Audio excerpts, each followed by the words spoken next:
பிரித்தானியா எடுத்திருக்கக்கூடிய ஒரு அதிரடியான முடிவு இஸ்ரேலுக்கே ஷாக் கொடுக்கக்கூடியதாக மாறி இருக்கிறது. அது என்ன முடிவு என்பதை அல் ஜசீரா மிக தெளிவான ஒரு செய்தியாகவும் வெளியிட்டிருக்கிறார்கள். அது என்ன முக்கியமான செய்தின்னு சொன்னா, யூகேல பிரித்தானியாவில் நடைபெறக்கூடிய உலகின் மிக முக்கியமான சர்வதேச ஆயுத கண்காட்சிக்கு இஸ்ரேலுடைய தளபதிகள் இஸ்ரேல் அரசாங்கமாக கலந்து கொள்வதற்கு தடை விதிக்கப்பட்டிருக்கிறது.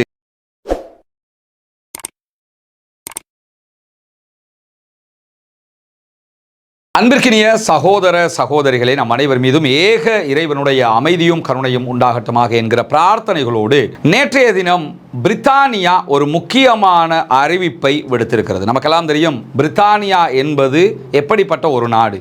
இரண்டாம் உலக மகா யுத்தத்தில் தலைமை தாங்கிய ஒரு முக்கியமான ஒரு நாடு.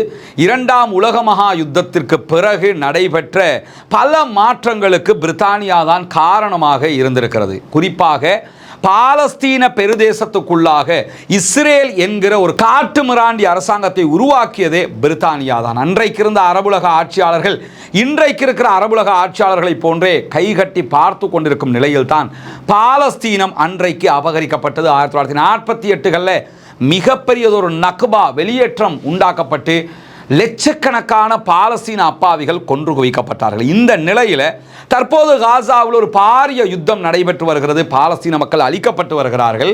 இதுவரைக்கும் இஸ்ரேலுக்கு ஆதரவாக நின்றிருந்த பிரித்தானியாவினுடைய அரசாங்கம் தற்போது மாற்று கருத்தை கொண்டிருக்கிறது. பிரித்தானியா காசாவில் யுத்தம் நிறுத்தப்பட வேண்டும் என்பதை வலியுறுத்த ஆரம்பித்திருக்கிறது. காரணம் என்னன்னா, லண்டன் பிரித்தானியாவினுடைய மக்கள் லட்சக்கணக்கானவர்கள், மில்லியன் கணக்கானவர்கள் தற்போது பாலஸ்தீனத்திற்கு ஆதரவாக திரள்கிறார்கள். பாலஸ்தீனத்தை ஆதரிக்க ஆரம்பித்து விட்டார்கள். இஸ்ரேல் அநியாயம் செய்கிறது, யூதம் அநியாயம் செய்கிறது, ஜியோனிசம் அநியாயம் செய்கிறது என்பதை மிக தெளிவாக அவர்கள் நம்ப தலைப்பட்டு விட்டார்கள். எனவேதான் தற்போது பிரித்தானியாவுக்குள் இந்த மாற்றங்கள் ஏற்பட்டிருக்கக்கூடிய சூழல்ல பிரித்தானியா எடுத்திருக்கக்கூடிய ஒரு அதிரடியான முடிவு இஸ்ரேலுக்கே ஷாக் கொடுக்கக்கூடியதாக மாறி இருக்கிறது. அது என்ன முடிவு என்பதை அல் ஜசீரா மிக தெளிவான ஒரு செய்தியாகவும் வெளியிட்டிருக்கிறார்கள். அது என்ன முக்கியமான செய்தின்னு சொன்னா, யூகேல பிரித்தானியாவில் நடைபெறக்கூடிய உலகின் மிக முக்கியமான சர்வதேச ஆயுத கண்காட்சிக்கு இஸ்ரேலுடைய தளபதிகள் இஸ்ரேல் அரசாங்கமாக கலந்து கொள்வதற்கு தடை விதிக்கப்பட்டிருக்கிறது. அவர்களால் அதிலே பங்கெடுக்க முடியாது, பங்கெடுக்க கூடாது என்பதுதான் இதிலே வெளிப்படுத்தப்பட்டிருக்கக்கூடிய கருத்துரையாக இருக்கிறது. குறிப்பாக மே மாதம் இதே பிரித்தானியா ஒரு அறிவிப்பை விடுத்திருந்தாங்க. செப்டம்பர் மாதம் நடைபெற இருக்கக்கூடிய ஆயுத கண்காட்சியில், வெப்பன் எக்ஸிபிஷனில் நாங்கள் இஸ்ரேலுக்கு சில கட்டுப்பாடுகளை விதிப்போம் என்று சொல்லியிருந்தார்கள். தற்போது கட்டுப்பாடுகளை தாண்டி நேரடியாக தடையையே விதித்திருக்கிறார்கள் என்பதுதான் மிக அதிர்ச்சிகரமானதாக மாறி இருக்கிறது. இதற்கு எதிராக இஸ்ரேல் துள்ளி குதித்திருக்கிறது.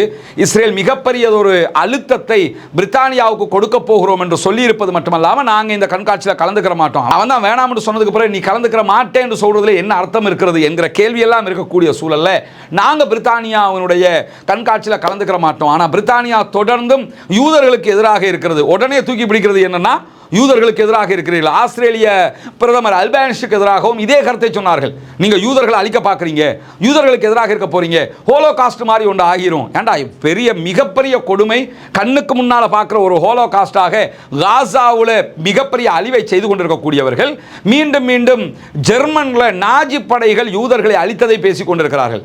அன்னைக்கு யூதர்களை நாஜி படைகள் அழித்தது, இன்றைக்கு யூதர்கள் பாலஸ்தீனில் இருக்கக்கூடிய அப்பாவிகளை அழித்துக் கொண்டிருக்கிறார்கள் என்பதை மறந்து அல்லது மறைத்து பேச முற்படுகிறது நெதன்யாகுவினுடைய தலைமையிலான இஸ்ரேலுடைய அரசாங்கம். இந்த சூழலில் தான் யூகே மிக போல்டான ஒரு முடிவை எடுத்திருக்கிறது. மட்டுமல்லாம யூகே பிரித்தானியாவுடைய பிரைம் மினிஸ்டர் ஸ்டாமர் மிக தெளிவாக, நாங்களும் செப்டம்பர் மாதம் பாலஸ்தீனத்தை தனி நாடாக அங்கீகரிக்க வேண்டி வரும், நீங்கள் உடனடியாக யுத்தத்தை நிறுத்தாவிட்டால் அதை செய்வோம் என்கிற எச்சரிக்கைகளை விடுத்திருக்கிறதையும் நம்ம ஏற்கனவே பல விடுத்தம் பார்த்திருக்கிறோம். பாலஸ்தீனத்தை உண்மையிலேயே பிரித்தானியாவும் தனி நாடாக அங்கீகரிக்கமாக இருந்தால், பாலஸ்தீனத்தை தனி நாடாக அங்கீகரித்த வீட்டோ பவர் கொண்ட நாடுகள் 4ஆக உயர்ந்துவிடும். ஒரே ஒரு நாடு அமெரிக்கா மாத்திரம்தான் பாலஸ்தீனத்தை அங்கீகரிக்காத நாட்டினுடைய பட்டியலில் இருக்கும். இந்த நேரத்தில் எக்ஸ்ட்ரா ஒரு தகவல் நம்ம என்ன தெரிஞ்சுக்கிறோம்னா, பாலஸ்தீனத்தை பிரித்தானியாவும் பிரான்ஸும் தனிநாடாக அங்கீகரிப்பதாக சொல்றாங்களே, அப்படி அங்கீகரிக்கிற நேரத்தில் வீட்டோ பவர் அமெரிக்கா பயன்படுத்துவாங்களே என்கிற கேள்விகளை பல சகோதரர்கள் கேட்குறீங்க. ஒன்றை புரிஞ்சுக்கிறீங்க, பாலஸ்தீனத்தை தனிநாடாக அங்கீகரிப்பது என்பது ஐநாவில் ஒரு தீர்மானமாக கொண்டு வந்து பிரித்தானியாவோ அல்லது பிரான்ஸோ அங்கீகரிக்க போகிறோம்னு சொல்லலை. நம்ம நாடு எப்படி நாங்கள் பாலஸ்தீனத்தை தனி நாடாக ஏற்றுக்கிறோம்னு சொல்லியிருக்கிறோமோ, இந்தியா எப்படி சொல்லியிருக்கிறாங்களோ, மால்டிவ்ஸ் எப்படி சொல்லியிருக்கிறாங்களோ, அரபு நாடுகள்லாம் எப்படி சொல்லியிருக்கிறாங்களோ, இதற்கு முன்பதாக ஸ்பெயின், அதே போன்று நார்வே உள்ளிட்ட நாடுகள்லாம் எப்படி சொல்லியிருக்கிறாங்களோ, அதே மாதிரி அந்த நாடு தன்னுடைய தூதுவர் ஆலயத்தை பாலஸ்தீனத்திற்காக அமைத்துக் கொடுக்கும், பாலஸ்தீனத்தில் தன்னுடைய தூதுவர் ஆலயத்தை அமைக்கும், எங்களுடைய நாடாக நாங்கள் பாலஸ்தீனத்தை தனி நாடாக அங்கீகரிக்கப் போகிறோம் என்கிற அறிவிப்பை தான் அவர்கள் விட இருக்கிறார்கள். இப்படியான அறிவிப்புக்கு ஒரு நாடு எடுக்கக்கூடிய முடிவுக்கு எதிராக வீட்டோ பவரை பயன்படுத்தவே முடியாது. அதற்கும் இதற்கும் எந்த சம்பந்தமும் இல்லை என்பதையும் நாம் புரிந்து கொள்ள வேண்டும். இந்த சூழலில் தான் தற்போது யூகே எடுத்திருக்கக்கூடிய ஆயுத கண்காட்சிக்கு இஸ்ரேலுக்கு அனுமதி இல்லை என்பது இஸ்ரேலை கொஞ்சம் தள்ளி வைக்கிறது பிரித்தானியா என்பதை மிக தெளிவாக காட்டுகிறது. இதுவும் தற்போது இஸ்ரேலுக்கு ஏற்பட்டிருக்கக்கூடிய சர்வதேச அவமானமாக, இழிவாக மாறியிருக்காது. அவங்களே சொல்லியிருக்கிறாங்க, எங்களை இழிவுபடுத்துறிய, எங்களை அவமானப்படுத்துறிய என்று சொல்லியிருக்கிறாங்க. உண்மையில் அவர்களுக்கு ஒரு மிகப்பெரிய அவமானமாக இது மாறியிருக்கிறது. ஏன்னா மிக பெரும் ஆயுத கண்காட்சியில் இஸ்ரேலுக்கு அனுமதி இல்லை. காரணம், நீங்கள் யுத்தத்தை தொடர்கிறீர்கள், அப்பாவிகளை கொள்கிறீர்கள், அநியாயம் செய்கிறீர்கள் என்கிற பட்டியலை யூகே மிக தெளிவாக சொல்லியிருக்கிறது. எனவே பாலஸ்தீனத்திற்கு ஆதரவான சர்வதேச தளம் பலமாக, உறுதியாக உருவாகி வருகிறது. பாலஸ்தீன மக்களுக்கான விடிவு கிடைப்பதற்கு தொடர்ந்தும் அல்லாஹ்விடத்திலே பிரார்த்தனை செய்வோமாக. வாஹிரு தஅவானா அல்ஹம்துலில்லாஹி ரப்பில் ஆலமீன்.